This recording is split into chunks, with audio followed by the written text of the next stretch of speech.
हूं आपके साथ सुमित झा। आप देख रहे हैं इंडिया न्यूज। महामुकाबला और फिर पिटेगा पाकिस्तान। जी हां, चैंपियंस ट्रॉफी के रोमांच के लिए अब कुछ समय ही बचा है। पाकिस्तान की मेजबानी में होने वाले इस टूर्नामेंट की शुरुआत 19 फरवरी से हो रही है। हालांकि टीम इंडिया अपने सभी मुकाबले दुबई में खेलेगी। इस आईसीसी इवेंट को लेकर फैंस उत्साहित हैं।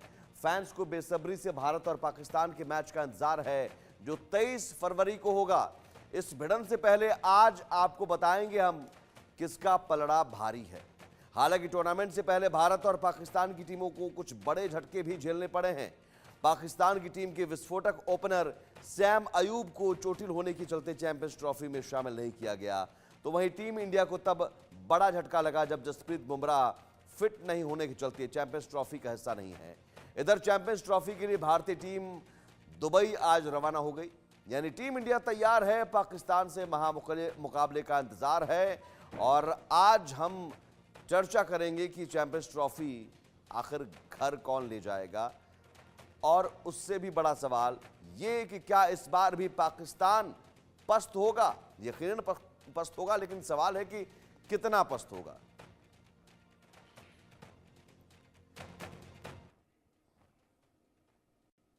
और अब आपको बारी बारी से बताते हैं कि किसकी कितनी पकड़ है, आंकड़े क्या गवाही देते हैं, ये जरा समझिए।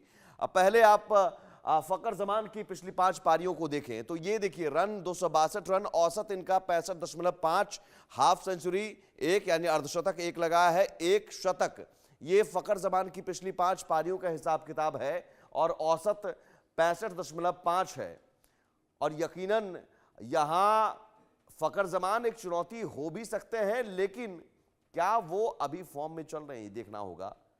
सवाल ये है कि क्या वो टीम इंडिया के सामने एक बड़ी चुनौती पेश कर सकते हैं। बाबर आजम की पिछली 5 पारियों को देखें, ये तो बहुत बुरे फॉर्म में चल रहे हैं साहब। 187 रन, औसत इनका 37.4 और 2 अर्धशतक, 0 शतक। और बाबर आजम की पारी को अगर हम पिछले 5 पारियों में देखें तो नेपाल के खिलाफ उन्होंने जो पारी खेली उसके बाद से बल्ला उनका चल ही नहीं पा रहा है, कुछ कमाल नहीं कर पा रहा है। तो फकर जमान और बाबर आजम ये 2 ओपनिंग जोड़ी पाकिस्तान की, और हमारे पास ओपनिंग जोड़ी है रोहित शर्मा है, शानदार उन्होंने शतक भी अभी लगाया इंग्लैंड के खिलाफ, तो एक वापसी जो है उन्होंने शानदार की है। तो रोहित शर्मा की पिछली 5 पारियों को देखें तो 221 रन, औसत 44.2, 1 अर्धशतक और 1 शतक इन्होंने अभी लगाया है। यकीनन रोहित का बल्ला भी बहुत देर बाद जागा, लेकिन जागा, जबरदस्त जागा, और वो बता रहा है कि रोहित शर्मा आप पूरी तरह से इस महामुकाबले के लिए तैयार हैं।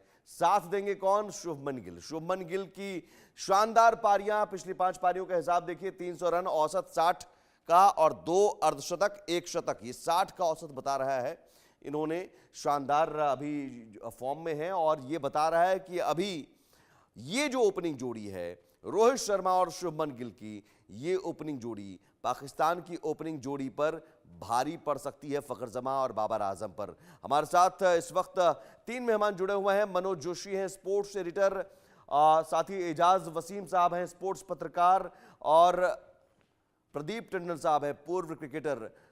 सबसे पहले एजाज साहब, शुरुआत आपसे ही, क्योंकि इंतजार तो पाकिस्तान के फैंस को भी है और भारत के फैंस को भी इस मुकाबले का, लेकिन हम ओपनिंग जोड़ी की अभी चर्चा करते हैं।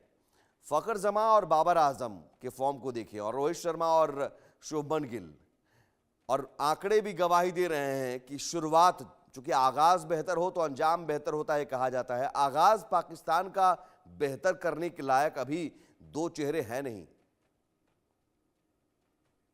Thank you so much program में इनवाइट करने के लिए। देखिए, पाकिस्तान ने, क्योंकि बाबर आजम आपके पाकिस्तान के 1 डाउन बल्लेबाज थे, सैम अयूब के इंजर्ड होने के बाद पाकिस्तान ने किसी और ओपनर के साथ जाने की बजाय तजर्बाकार बैट्समैन बाबर आजम के साथ, फखर के साथ ओपनर। जी चलिए, कुछ तकनीकी दिक्कत है, का कुछ फैसला किया है और इसके ऊपर है। हाँ, आपकी आवाज अभी बीच में डिस्टर्ब हो रही थी, ब्रेक हो रही थी। आपको मेरी आवाज नहीं आ रही क्लियर से? आप बीच में ब्रेक हो रही है, मैं दोबारा आता हूँ आपके पास आता हूँ। मनोज जी, यहाँ आंकड़े तो गवाही दे ही रहे हैं, लेकिन आंकड़ों के साथ साथ ये भी जरूरी होता है कि आप कंसिस्टेंसी आपके फॉर्म में कितनी है।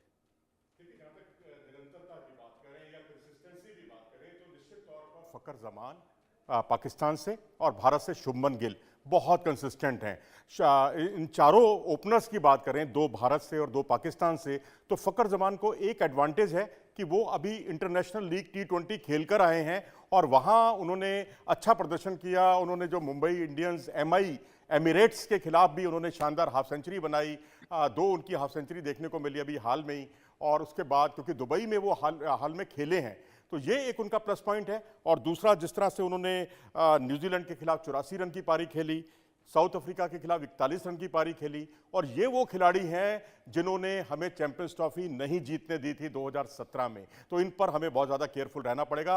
इन्होंने जिस तरह से जडेजा और अश्विन पर जो चौके छक्के लगाए थे उसकी बरसात कर दी थी, अब इन्हें रोकना होगा शुरुआती ओवरों में। और शुरुआती ओवरों में हमारी थोड़ी सी कमजोरी रही है, खासकर जब हमने देखा इंग्लैंड के खिलाफ, जब उतने ज़्यादा हम लोग नहीं रनों पर कंट्रोल कर पाए। लेकिन उसके बाद जो है दूसरा स्पेल और तीसरा स्पेल, हार्दिक पांड्या हो चाहे अन्य गेंदबाजों का, वो बहुत शानदार रहा। हम चैंपियन की तरह खेले। वहीं अगर शुभमन गिल की बात करें, मैं 2 इनफॉर्म प्लेयर्स की बात कर रहा हूं, उधर से फ़खर जमान और इधर से शुभमन गिल, क्योंकि शुभमन गिल ने 87, 60 और 112 उनकी पिछली 3 पारियां रहीं। तीनों पारियों में कमाल का प्रदर्शन रहा। एक पारी में जहां उन्हें श्रेयस अय्यर का और अक्षर पटेल का बहुत अच्छा साथ मिला, दूसरी पारी में उन्हें रोहित शर्मा का बहुत अच्छा साथ मिला, सेंचुरी पार्टनरशिप उन्होंने की, और उस तीसरी पारी में उनको विराट कोहली और श्रेयस अय्यर का साथ मिला। तो इस तरह से ये खिलाड़ी बहुत कंसिस्टेंट है। 60 रन प्रति ओवर प्रति पारी का इनका औसत बहुत कुछ बयान करता है। और रही बात बाबर और रोहित शर्मा की, दोनों फॉर्म से जूझ रहे हैं, और निश्चित तौर पर अभी साउथ अफ्रीका में बाबर आजम 2 पारियां उनकी बहुत अच्छी रही थी। लेकिन ओवरऑल जो है इस अभी जो ट्राई सीरीज है, इसमें अच्छी शुरुआत को बड़े स्कोर में वो तब्दील नहीं कर पाए। ये उनकी बहुत बड़ी कमजोरी साबित हुई। और स्पिनर्स के सामने जो पिछले 1 साल, एजाज साहब शायद मेरे से इत्तेफाक रखें कि पिछले 1 साल से या 1.5 साल से उनके परफॉर्मेंस को देखें, स्पिनर्स के सामने वो बहुत संघर्ष कर रहे हैं। वहीं रोहित शर्मा को देखें, रोहित शर्मा टेस्ट में नहीं चल रहे, मैं मानता हूं, लेकिन वनडे क्रिकेट में कभी वो आउट ऑफ फॉर्म नहीं हुए हैं। अभी जो हालिया सेंचुरी लगाई है, ये उनका मनोबल बढ़ाने वाली सेंचुरी है। लेकिन ये बात तो है कि अभी हालिया सेंचुरी ज़्यादा कहीं ना कहीं एक फायदे दे सकती है कि आप में वो क्षमता है, ये आपको पता लगता है चैंपियंस ट्रॉफी से ठीक पहले। वहीं बाबर आजम अभी भी आउट ऑफ फॉर्म ही चल रहे हैं। देखिए, बाबर आजम का जहाँ तक सवाल है, स्पिनर्स के सामने वो फंसते हैं और वो थोड़ा संघर्ष कर रहे हैं। लेकिन साउथ अफ्रीका में जो जिस तरह से केप टाउन में या सेंचुरियन में उनकी जो पारियां थी, दोनों पारियां बहुत शानदार थी।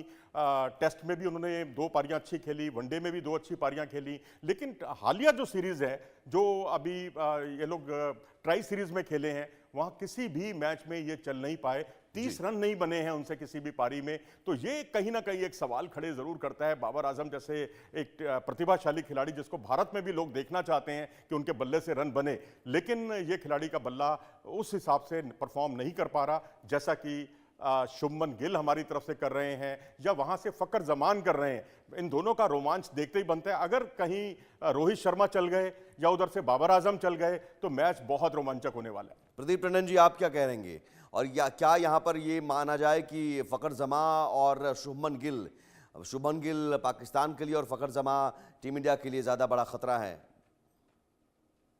जी, मैन टू मैन जो अभी कंपैरिजन जोशी जी ने करा वो बिल्कुल सटीक है, बहुत अच्छा है।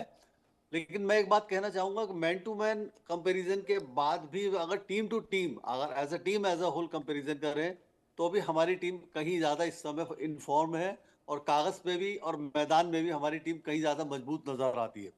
उनका एक खिलाड़ी जो जैसे फ़खर जमा की बात हुई, फ़खर जमा, यस, फ़खर जमा का इंडिया के अगेंस्ट अच्छा खासा बहुत अच्छा ट्रैक रिकॉर्ड है। और ये बात सही है कि पिछली बार चैंपियंस ट्रॉफी में उन्होंने बहुत अच्छी इनिंग्स खेली थी। लेकिन हमारे पास भी उनको, उन्हीं के पास जो दूसरा खिलाड़ी है, मुझे खतरा उससे ज्यादा है, रिजवान से। रिजवान बहुत अच्छी फॉर्म में है, वो लगातार रन कर रहे हैं। अभी सलमान तो आगा के साथ हमारे मिलकर पास बढ़िया उन्होंने साझेदारी भी की। 260 रन की पार्टनरशिप भी की है। हाँ, जी जी जी जी, मुझे सबसे ज्यादा खतरा उनसे लग रहा है। लेकिन ओवरऑल देखें तो हमारे पास गिल फॉर्म में है, रोहित ने अभी सेंचुरी बनाई है हमारे, और श्रेयस अय्यर ने छोटी इनिंग्स खेली है, लेकिन बहुत नीट गेंद को मार रहे हैं, बहुत क्लियर हिटिंग कर रहे हैं वो इस समय।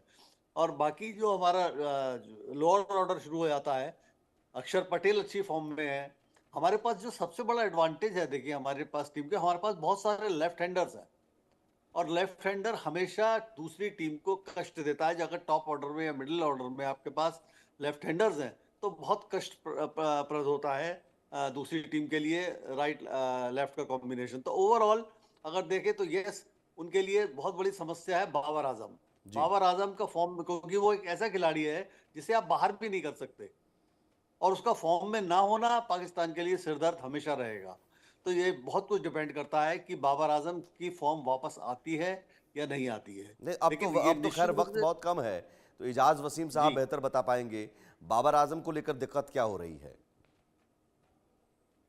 आई होप सो कि अब मेरी आवाज आपको ठीक आ रही होगी अब। जी जी जी।